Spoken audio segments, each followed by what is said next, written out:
So normally I don't do videos during football season, but I'm down with COVID and I'm isolated. I'm bored, and I really just don't have anything better to do than talk a little ball. So I wanted to go over this touchdown pass from Cade to Wesco on the post. I wanted to explain why I thought it was such a really good play call, what App State is doing, and why Clemson is trying to attack them the way they are. So the most important thing about this entire play is the formation. Clemson is in what people call a trips formation or 3-by-1. A lot of people make the mistake of thinking you get in this formation to try to throw the ball to the three receiver side, when in reality, a lot of the times you're trying to isolate your best player one-on-one, which is, we all know, this is what Clemson wound up getting here. However, App State makes kind of a different I won't say different, but a somewhat unusual of a coverage decision here. So before I get into the coverage that they're playing, we have to talk about how defenses typically handle 3-by-1 and why defenses have chosen to handle Clemson in this way. So the most common answer to 3-by-1 formations is Nick Saban's cover 7, or what some people call mini. And typically what that is, you'd have your corner, press up number 3, and essentially erase him. Okay. Now you would have a nickel. Your strong safety and an outside linebacker are going to pattern match these two receivers. Okay. Now this would be a split field coverage. So the trip side of the coverage is completely different than what's going on over here. They're not working together at all. Okay. Now by playing it this way, that gives you some answers to handling a really talented receiver, which again is what offenses are usually trying to do, is put their best receiver over here by himself. So they had the option of playing like a cover 2 look with the safety and the corner and your outside linebacker kind of working on these two. So it's 3 for 2. You could play like a Palms pattern match, where they both work and read the release of the back.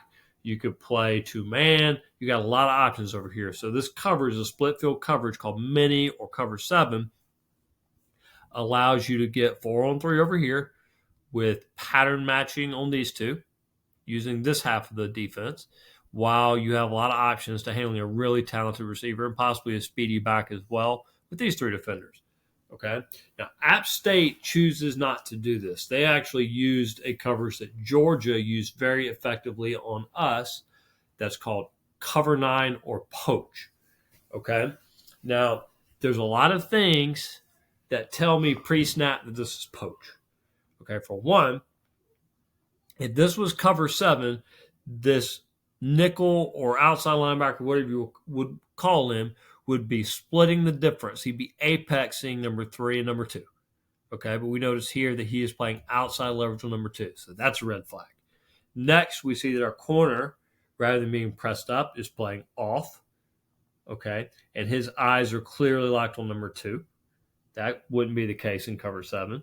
You also notice backside that you've got press, inside leverage, man-to-man on your corner. Okay, so these are all indicators that App State might be in cover 9.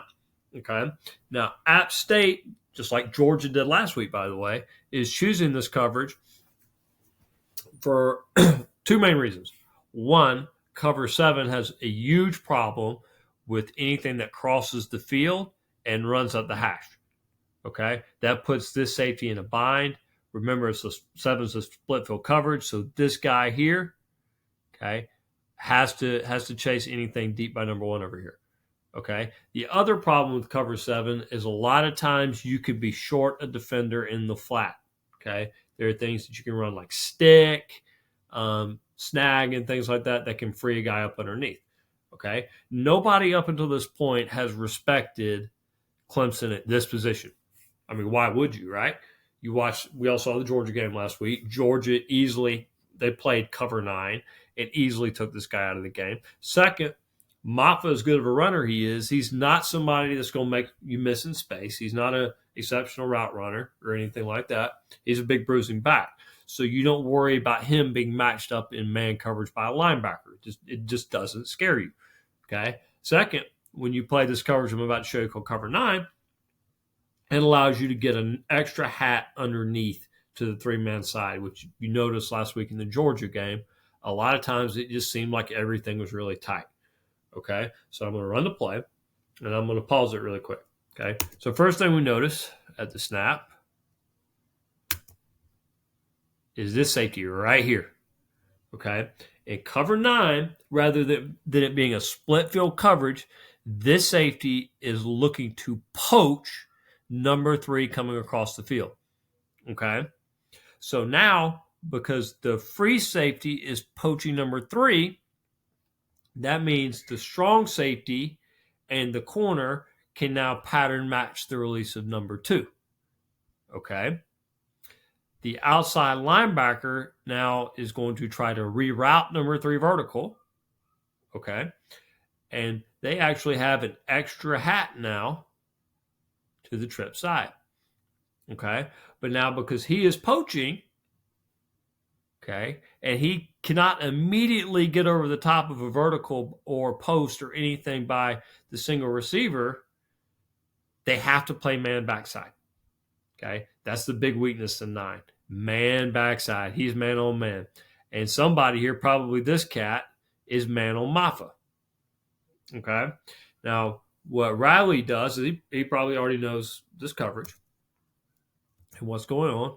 But he uses this quick screen action to confirm that it's 9, right? And I'm assuming that Cade has the option, if he does get cover 7 or something else, that he can throw this to Maffa right now. Okay? Notice the screen's influence on the safety here. Okay? Notice how everything is flowing out this way, right?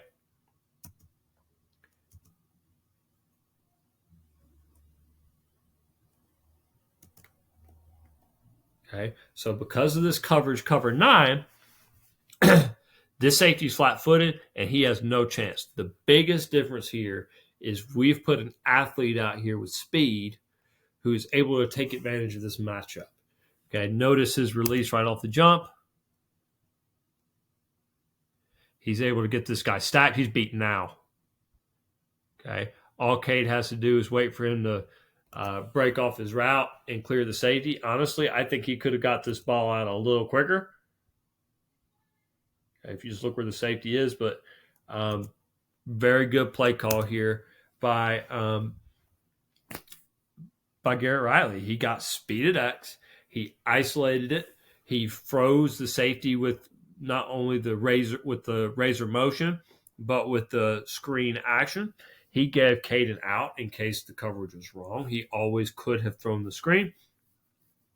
And he learned from what Georgia did. Now, this kid obviously isn't playing at Georgia, but I think having speed out here completely changes how people have to play us coverage-wise now. They can't overload the trips. Thanks for watching.